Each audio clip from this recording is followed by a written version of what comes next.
జిల్లా కేంద్రంలో ఇటీవల జరుగుతున్న వరుస దొంగతనాలపై పోలీసులు ప్రత్యేక దృష్టి సారించారు.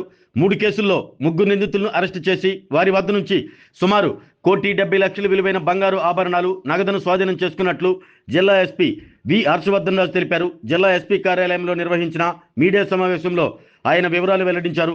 తాలూకా పోలీస్ స్టేషన్ పరిధిలోని ఆంధ్రకేసరి నగర్, సమతనగర్ ప్రాంతాల్లో జరిగిన పగటిపూట దొంగతనాల కేసులను పోలీసులు ఛేదించారు. ఈ కేసుల్లో ప్రధాన నిందితుడిగా ఉన్న పగటి దొంగతనాల్లో ఆరితేరిన పఠాన్ సమీర్ ఖాన్ అదుపులోకి తీసుకుని విచారించగా పగటిపూట ఇళ్లను టార్గెట్ చేసి దొంగతనాలకు పాల్పడినట్లు అంగీకరించినట్లు ఎస్పీ తెలిపారు. హైదరాబాద్లో నివాసం ఉంటూ నరసరావుపేట, వినుకొండతో పాటు రాష్ట్రంలోని పలు ప్రాంతాల్లో పగటి దొంగతనాలకు పాల్పడినట్లు పోలీసులు గుర్తించారు. మోటార్ సైకిల్పై వచ్చి తాళాలు పగలగొట్టి ఇళ్లలో చోరీలకు పాల్పడినట్లు వెల్లడైంది. మరోవైపు ఒంగోలు 1వ పట్టణ పోలీస్ స్టేషన్ పరిధిలో జరిగిన 2 దొంగతనాల కేసుల్లో మరో 2 నిందితులను పోలీసులు అరెస్టు చేసి చోరీ సొత్తును స్వాధీనం చేసుకున్నారు.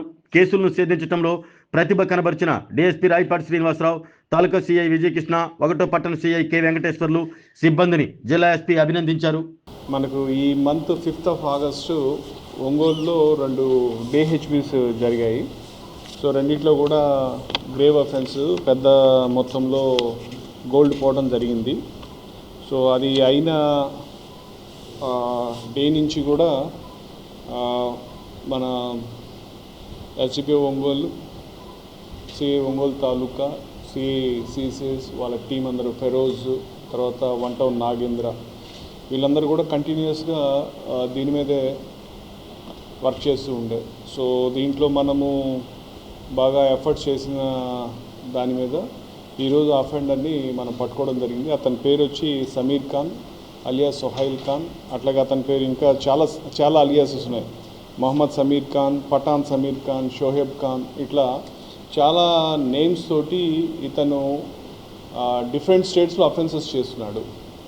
మన ఏపీలో ఒక 8 కేసెస్, తెలంగాణలో ఒక 2 కేసెస్, తర్వాత పోతే కర్ణాటకలో ఒక 8 కేసెస్, అట్లా దరిదాపు ఒక 18 కేసెస్ దాకా మనకు ఇతను అడ్మిట్ అయినటువంటి కేసెస్. బాగా నోటోరియస్ అఫెండర్. ఈరోజు మనం ఇతని గురించి కంటిన్యూస్గా ఎఫర్ట్స్ చేస్తుంటే ఈరోజు మనకు క్రెడిబుల్ ఇన్ఫర్మేషన్ వచ్చా ఇతను మళ్ళీ టువర్డ్స్ ఒంగోలు వస్తున్నాడు, చేస్తున్నాడు అనే దాని మీద మనం దానికి సంబంధించి మన ఆఫీసర్స్ వాళ్ళ టీమ్స్ అన్నీ కూడా అలర్ట్ అయ్యి దాని మీద వర్క్ చేసిన దాని మీద ఈరోజు ఆఫ్టర్నూన్ మనం అతన్ని ఆలాప్ సెంటర్ దగ్గర కస్టడీలో తీసుకోవడం జరిగింది. అట్లాగే వెహికల్ కూడా చూస్తే మనకు దాంట్లో గోల్డ్ ఇవన్నీ కూడా మనము రికవర్ చేయడం జరిగింది. నిజానికి ఇతను చాలా డిస్ట్రిక్ట్స్లో అఫెన్సెస్ చేస్తున్నాడు. ఇప్పుడు నూజివీడ్లో అఫెన్స్ చేస్తున్నాడు, వినుకొండలో అఫెన్స్ చేస్తున్నాడు, నర్సరావుపేటలో అఫెన్స్ చేస్తున్నాడు, అన్ని పెద్ద పెద్ద అఫెన్సెస్. సో అన్ని జిల్లాల ఆఫీసర్స్ అందరూ కూడా వీళ్ళ కోసం ఎఫర్ట్స్ చేస్తున్నారు. బట్ మన వాళ్ళు చాలా బాగా ఫోకస్డ్గా చేయటం వల్ల ఈరోజు మనం ఈ అఫెండర్ని పట్టుకోగలిగాము. అతని నుంచి మనము దరిదాపు 682 గ్రాములు బంగారం అతని నుంచి రికవర్ చేసాం. దాదాపు 1,03,00,000 వర్త్ ఉన్న గోల్డ్. అదే కాకుండా అతని పొజిషన్లో ఒక 15 lakhs క్యాష్ రికవర్ చేసాము. అట్లాగే ఇతను ఒక అఫెన్స్కి సంబంధించి గోల్డ్ని డిస్పోజ్ చేసి ఒక 18 lakhs పెట్టి ఒక కారు కూడా కొన్నాడు, మహీంద్రా XUV 700. సో ఆ కారు కూడా సీజ్ చేయడం జరిగింది. దరిదాపు ఇదంతా చూసుకున్నట్టయితే 1,36,00,000 వర్త్ ప్రాపర్టీ ఈరోజు మనం రికవర్ చేసాము. చాలా మంచి విషయము. అంటే ప్రాపర్టీ అఫెన్సెస్ జరిగినప్పుడు ప్రాపర్టీ అఫెన్సెస్లో ఉన్న అఫెండర్స్ని పట్టుకున్నప్పుడే పోలీస్ యొక్క కాంపిటెన్సీ కానీ మాకు కూడా ఒక చాలా సాటిస్ఫాక్షన్. ఎందుకంటే పబ్లిక్ వాళ్ళు ఎంతో కష్టపడి కూడబెట్టుకున్న డబ్బు, ఆ బంగారాన్ని పోయినప్పుడు మళ్ళీ మేము వాళ్ళకి తిరిగి ఇవ్వగలిగినప్పుడు నిజంగా అది చాలా సంతోషాన్ని ఇస్తుంది. దీంట్లో కంటిన్యూస్గా కన్సిస్టెంట్గా మంచి ఎఫర్ట్స్ చేసినటువంటి తాలూకా ఇన్స్పెక్టర్, తర్వాత కమలాకర్, వాళ్ళ ఎస్ఎస్ నాగేంద్ర, ఫెరోజ్, వీళ్ళందరూ వాళ్ళ టీం అందరికి కూడా నా బెస్ట్ విషెస్ చెప్తున్నాను. అయితే ఇది దాదాపు మీరు అడగచ్చు ఇతని మీద కేసెస్ అంటే ఆల్రెడీ చెప్పాను 18 కేసెస్. ఇతని మీద ఇంకా ఎవరు కూడా సస్పెక్ట్ షీట్ ఓపెన్ చేయలేదు, ఎందుకంటే ఇతను పెద్ద ఎవరికి దొరకలేదు. సో ఇతని మీద షీట్ కూడా ఇంకా లేదు. మనము దాని మీద షీట్ ఓపెన్ చేయడం కూడా జరుగుతుంది కూడా. సో ఈ అఫెన్స్ అయిన 2 weeksలోనే మనము ఇతన్ని క్యాచ్ చేయడం అనేది చాలా wonderful effort. So I really congratulate my entire team for their fabulous efforts in nabbing this person and recovering lot of gold and cash also. అది పోతే ఇంకొక సెకండ్ కేసు ఒకటి, అది కూడా మనకు 1 టౌన్ పోలీస్ స్టేషన్ లిమిట్స్లో రిపోర్ట్ అయింది case. ఇది మొన్న ఈ మధ్య ఒక టెనెంట్ హౌస్ ఒక హౌస్లో ఒక సింగిల్ ఉమెన్ హౌస్లో మన 1 టౌన్ లిమిట్స్లో క్రైమ్ నెంబర్ 91/26 అని చెప్పి దాంట్లో దాదాపు 175 గ్రామ్స్ గోల్డ్ పోయిందని చెప్పి వాళ్ళు కంప్లైంట్ చేస్తారు. సో దాంట్లో కూడా ఒంగోలు 1 టౌన్ ఇన్స్పెక్టర్ వెంకటేశ్వరరావు తర్వాత వాళ్ళ టీము అట్లాగే with the support of CCS team వీళ్ళందరూ కూడా చేయటం వల్ల అది కూడా ఈరోజు మనము అఫెండర్ని పట్టుకోవడం జరిగింది. అండ్ వాళ్ళ పొజిషన్ నుంచి కూడా మనము దరిదాపు 24 లక్షల విలువ గల గోల్డ్ కూడా మనం రికవర్ చేసాము. దరిదాపు దీంట్లో కూడా 24 లక్షలు మొత్తం సిల్వర్ ఆర్టికల్స్ చేసాము. రికవరీ కూడా 175 గ్రామ్స్ రికవరీ చేసాము, సిల్వర్ ఆర్టికల్స్ రికవర్ చేసాము. టోటల్గా 24,50,000 వర్త్ ఐటమ్స్ కూడా ఈరోజు మనం చేయడం జరిగింది. సో ఈ రెండు కానీ చూసుకున్నట్లయితే ఈ ఒక్కరోజే మనం ఒంగోలు సబ్ డివిజన్కి సంబంధించి మన డిఎస్పీ గారి ఆధ్వర్యంలో దరిదాపు 1,60,00,000 రూపాయల గోల్డ్ కావచ్చు, సిల్వర్ కావచ్చు, నగదు కావచ్చు మనము చేశాము. సో దీంట్లో కూడా బాగా కష్టపడి మంచిగా చేసినటువంటి సిఐ ఒంగోలు 1 టౌన్కి వాళ్ళ ఎంటైర్ టీం కూడా నా బెస్ట్ విషెస్ తెలియజేస్తున్నాను. దీంట్లో అఫెండర్స్ చూసుకున్నట్లయితే వెంకట నారాయణ తర్వాత వాళ్ళ వైఫ్ వీళ్ళిద్దరు కూడా దీంట్లో ఏమంటే ఒక హౌస్లో టెనెంట్స్గా జాయిన్ అయ్యారు. ఆ హౌస్ ఓనరు వీళ్ళని సింగిల్ ఉమెన్ ఆమె కూడా మమకారంతో వీళ్ళని పిలిచి వాళ్ళ ఇంట్లో సొంత మనుషులుగా చూసుకున్న ప్రాసెస్లో దాన్ని అడ్వాంటేజ్గా తీసుకొని ఒక రెండు సందర్భాల్లో వాళ్ళు లేనప్పుడు వాళ్ళ యాబ్సెన్స్ ఉన్నప్పుడు గోల్డ్ దొంగతనం చేస్తారు. సో ఇట్లా అంటే ఈ సందర్భంగా మనం ప్రజలు కూడా విజ్ఞప్తి చేసేది ఏమిటంటే తెలియపరిచేది ఏమిటంటే ఎవరైనా సింగిల్ ఉమెన్ ఇట్లా ఏమన్నా హౌసెస్కి రెంట్కి ఇస్తున్నప్పుడు దయచేసి వచ్చిన వాళ్ళ గురించి కొంత యాంటిసిడెంట్స్ చూసుకోవడము, కొంచెం వాళ్ళ ప్రవర్తన పట్ల కొంచెం అవగాహన కలిగి ఉండటము, కొంచెం జాగ్రత్తగా ఉండటం అనేది కొంచెం అవసరమైన విషయము. కాబట్టి ఇది అందరూ కూడా గమనిస్తారని చెప్పి ఆశిస్తున్నాను. సో ఈ విధంగా ఈరోజు మనము 2 కేసుల్లో కూడా చాలా మంచి రికవరీ జరిగింది. And I'm so happy and I congratulate my entire team for their wonderful job. దీంట్లో ఒక అఫెండర్ అండి, దాంట్లో వేరే అఫెండర్ అండి. చెప్పాను కదా, దాంట్లో సమీర్ ఖాన్ అఫెండర్, దీంట్లో వరప్రసాద్ అఫెండర్. 2 కేసులు. ఆ సమీర్ అనే పర్సన్ 8 అఫెన్సెస్ చేశాడు, వీళ్ళు 1 అఫెన్స్ చేశారు. వీళ్ళకి వేరే క్రిమినల్ హిస్టరీ లేదు. ముందు ఫస్ట్ అఫెన్స్ వీళ్ళకి క్రిమినల్ హిస్టరీ లేదు. కానీ ఆ సమీర్ ఖాన్ మటు 18 కేసులు చేస్తున్నాడు. దాంట్లో 8 కేసులు మనం ఈరోజు రికవరీ చూపిస్తాం. వీళ్ళకి లోకల్ ఇతను బయట వ్యక్తి అండి. ఈ సమీర్ ఖాన్ అనే అతను కంప్లీట్గా బయట వ్యక్తి. అది అంతా బై ఛాన్స్ అండి. వీళ్ళు అట్లా చూసుకుంటారు, అఫెన్సెస్ చేస్తారు. కొన్ని సందర్భాల్లో దొరకకుండా ఉన్నాయి కూడా, ఫెయిల్డ్ అటెంప్ట్స్ కూడా ఉంటాయి. కొన్ని హౌసెస్కి వెళ్ళి అఫెన్స్ చేసినప్పుడు కొన్నిసార్లు బంగారం, ఇప్పుడు దీంట్లో 2-3 మెన్షన్ చేస్తే దాంట్లో బంగారం దొరకకుండా ఉన్న కేసులు కూడా ఉంటాయి. సో ఇప్పుడు అంటే ఏ మాటకి ఆ మాట వస్తే కొంచెం రీజనబుల్గా వీళ్ళు ఏం చేస్తారంటే అపార్ట్మెంట్లో, మంచి అపార్ట్మెంట్స్లో పైన 3rd ఫ్లోర్ 2nd ఫ్లోర్ అట్లాంటి టార్గెట్ చేసుకుంటారు. ఈరోజు ప్రతి ఒక్కరి ఇంట్లో ఎంత లేదన్నా ఒక 20 సవర్లు, 30 సవర్లు, 40 సవర్లు బంగారం ఉండడం అనేది చాలా సాధారణమైన విషయం అండి. ఎవరు అంత లేకుండా ట్రిపుల్ బెడ్రూమ్ ఫ్లాట్లో వాటిలో ఉండేటటువంటి పరిస్థితి ఉండదు. సో సక్సెస్ఫుల్గా ఇంట్లోకి బ్రేక్ చేసి వెళ్ళగలిగారంటే ఎంతో కొంత గోల్డ్ దొరికే అవకాశం ఉంటుంది. సో కాబట్టి చాలా నోటోరియస్ ఫెలో అండి ఇతను.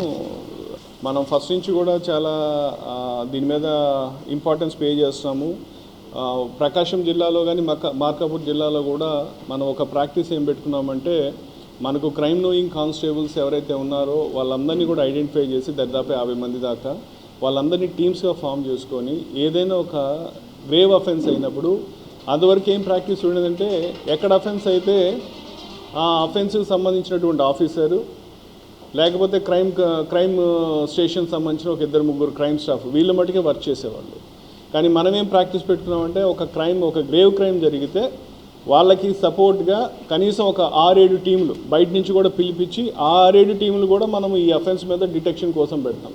సో దట్ ఒక్కొక్కరు ఒక్కొక్క జాబ్, ఒకరు సీసీటీవీ కెమెరాస్ కలెక్ట్ చేయడం, ఒకరోజు ఫీల్డ్ ఇన్పుట్ కలెక్ట్ చేయడం, ఒకరేమో ఈ గోల్డ్ రిసీవర్స్ ఎవరంటే వాళ్ళ గురించి విచారించడం, జైల్ రిలీజ్ పర్టికులర్స్ వెరిఫై చేయడం, నోన్ అఫెండర్స్ని వెరిఫై చేయడం, ఇట్లా అన్ని టాస్క్లు ఒక్కొక్కరికి ఒక్కొక్క టాస్క్ అసైన్ చేసుకొని అన్ని యాంగిల్స్లో కూడా మనము సమగ్రంగా చేయటం వల్ల ఒకటి, రెండోది ఇంతమంది కలిసి చేసినప్పుడు వాళ్ళు ఒకరి ఆలోచనలు ఒకరు షేర్ చేసుకోవడం వల్ల ఒక ఆలోచనతోటి ముందుకు పోకుండా అన్ని యాంగిల్స్లో కూడా మనము వర్క్ చేసి ముందుకెళ్ళటం వల్ల ఈ మధ్య కాలంలో జరిగిన ఆల్ గ్రేవ్ కేసెస్ అన్నీ కూడా మనం ఇంపార్టెంట్ కేసెస్ అన్ని డిటెక్ట్ చేస్తాము. ఒక్క తాలూకాలో ఇంకొక కేసు ఉంది, అది డిటెక్ట్ చేయాల్సింది. అది కాకుండా ఈ మధ్యకాలంలో మన కేసెస్ అన్ని డిటెక్ట్ చేయగలిగాము. ఈ విధంగా చూసుకుంటే మనకు ఈ ఇయర్లోనే 367 కేసులు, చిన్న కేసులు కావచ్చు పెద్ద కేసులు అయితే దాంట్లో 203 కేసులు డిటెక్ట్ చేయగలిగాం, 203 కేసెస్. అండ్ అరెస్ట్ చేసిన ఎక్యూజ్డ్ 182 మంది దొంగలు పట్టుకున్నాం ఈ ఫస్ట్ 7 నెలలు, అంటే ఈ రోజు దాకా 6 నెలలు. ప్రాపర్టీ కూడా దాదాపు 2,70,1,000 మొత్తం 4,33,00,000 రూపాయలు మనం ప్రాపర్టీ కూడా రికవర్ చేయగలిగాము. మొత్తం పోయింది 5,41,00,000 అయితే మనం రికవర్ చేయగలిగింది కూడా 4,33 lakhs మనం రికవర్ చేయగలిగాం. సో ఇది ఎందుకు చెప్తానంటే ప్రజలకు ఒక భరోసా ఇవ్వడానికి మనము కమిటెడ్గా చాలా ఫోకస్డ్గా చేస్తున్నాము. జరిగినవన్నీ కూడా చేయటానికి ప్రయత్నం చేస్తున్నాము. అయితే ప్రజలు కూడా ఏంటంటే బయటికి ప్రతిసారి చెప్తుంటాం, మాకు LHMS సిస్టమ్ ఉంది, లాక్డ్ హౌస్, ఎక్కడికైనా బయటికి వెళ్ళినప్పుడు ఆ LHMS మాకు ఇన్ఫామ్ చేయటం, సో దట్ పోలీస్ వారు కొంచెం నిఘా పెడతాము, ఇవి అఫెన్సెస్ జరగకుండా చూస్తామని చెప్తున్నాం. సో ప్రజలు కూడా దీన్ని కొంచెం అర్థం చేసుకుని వాళ్ళు కూడా ముందుకు వచ్చినట్లయితే మనం ఈ అఫెన్సెస్ కూడా నివారించవచ్చు. ఎనీవే అయిన దాని మీద డిటెక్ట్ చేయాల్సిన బాధ్యత పూర్తిగా మాదే కాబట్టి దాని పట్ల మేము ప్రాపర్గా చేస్తాం. దీనికి తోడు ఈవెన్ మన ఒంగోలు కూడా ఇప్పుడు మీరు గమనించినట్లయితే ఒంగోలులో 4 చెక్ పోస్టులు పెట్టాం. సో 4 దిక్కుల 4 చెక్ పోస్టులు పెట్టి 24/7 చెక్ పోస్ట్ రన్ చేస్తున్నాం. వచ్చే వెహికల్స్ని ర్యాండమ్గా వెహికల్ చెకింగ్ చేయటము, లేకపోతే నైట్ టైం వచ్చిన వాళ్ళ డీటెయిల్స్ కనుక్కోవడము, ఇవన్నీ చేయటం వల్ల డెఫినెట్గా అఫెన్సెస్ మీద కొంచెం మనకు నియంత్రణ ఉంటుందన్న ఉద్దేశంతో చేస్తున్నాం. లాస్ట్ 15 రోజులుగా ఈ చెక్ పోస్టులు నడుస్తున్నాయి 4 దిక్కుల. లాస్ట్ 15 రోజులు మీరు గమనిస్తే మీరు ఎక్కడ పేపర్లో కూడా ఎక్కడ దొంగతనాలు జరిగినట్టు రిపోర్ట్ కాలేదు. సో ఆ విధంగా కూడా మనము చేస్తున్నాము. సో చెక్ పోస్ట్ పెట్టడం, మన ఫింగర్ ప్రింట్స్ తోటి కంటిన్యూస్గా ఫింగర్ ప్రింట్స్ తీసుకోవడం అఫెండర్స్వి. సో ఇవన్నీ చేయడం వల్ల డెఫినెట్గా మనము ఈ ప్రాపర్టీ అఫెన్సెస్ నియంత్రించేదానికి కృషి చేస్తున్నాం. అలాగే అయిన కేసెస్ను కూడా వెంటనే మనం డిటెక్ట్ చేయడానికి కూడా 100% ఎఫర్ట్స్ చేస్తాం. ఆరోగ్యమే మహాభాగ్యం అంటారు, కానీ ఆరోగ్యాన్ని నమ్మకంగా కాపాడే స్థానం ఎక్కడ? ఇది ఒంగోలులో మీకు దగ్గరగా మన Venkataramana nursing home private limited. Caring your life 54 ఏళ్ల విశ్వాసంతో ఇది ఒక హాస్పిటల్ కాదు, ఇది ఒక విశ్వాసం. 3 తరాలుగా వేలాది కుటుంబాలను ఆరోగ్యంగా నిలిపిన ఆదరణ. మా నిపుణుల వైద్య బృందం మా దగ్గర అనుభవం కలిగిన బృందంలో అందించే సేవలు neuro surgery, general medicine, diabetes, pulmonologist, general surgery, ophthalmology, urology, orthopedic, ENT, pediatrics, dental surgery, anesthesiology, gynecology, cardiology, emergency మరియు క్రిటికల్ కేర్. ఒంగోలులో ఆరోగ్యానికి ఒక కొత్త శకం ప్రారంభమవుతుంది. వెంకటరమణ ఐ హాస్పిటల్ ప్రారంభించబడింది. కంటి ఆరోగ్యానికి ప్రత్యేక పరిష్కారంగా ప్రభుత్వ ఉద్యోగులు, రిటైర్డ్ ఉద్యోగులు మరియు వారి కుటుంబ సభ్యుల కోసం EHS ద్వారా వైద్యం. క్యాష్లెస్ సేవలు Mediassist, Star, GHPL, Aditya Birla, Bajaj Allianz మరియు ఇతర ప్రముఖ హెల్త్ స్కీమ్లు అందుబాటులో ఉన్నాయి. ఆరోగ్యశ్రీ, డాక్టర్ NTR వైద్య సేవా నిధి అందుబాటులో ఉన్నాయి. చిరునామా RTC బస్ స్టాండ్ ఎదురుగా, Kurnool road, Ongole. Phone number 08592282623, cell number 9100679099. Eye hospital number 9866484770. Website www.venkatramananursinghome.com. Facebook www.facebook.com/pkrnh. Venkataramana nursing home, 3 తరాల విశ్వాసం, నూతనతతో కూడిన సేవ. మేము కేవలం చికిత్స చేయము, మేము శ్రద్ధ వహిస్తాం, పరిరక్షిస్తాం. సేవ చేయడం మాకు ధ్యేయం.